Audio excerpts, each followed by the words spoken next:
कराची में आइंदा 24 घंटों के दौरान मौसम कैसा रहेगा, आइए जानते हैं। कई रोज से शदीद गर्मी और हब्स के बाद शहर कायद के खुशगवार मौसम से शहरियों के चेहरे खिलखिला उठे। गुज़िश्ता रोज की तरह आज भी शहर कायद का मौसम खुशगवार रहने का इम्कान है। आइंदा 24 घंटों के दौरान कराची में मतला अबरालूद और मौसम मरतूब रहने का इम्कान है, जबकि बूंदाबांदी और हल्की बारिश का भी इम्कान है।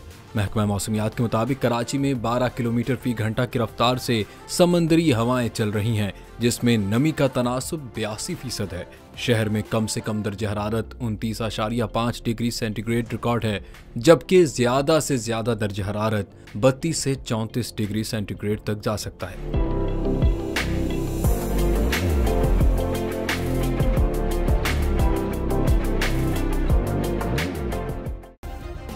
सब्सक्राइब करें और बेल दबाएं ताकि कोई खबर रह न जाए।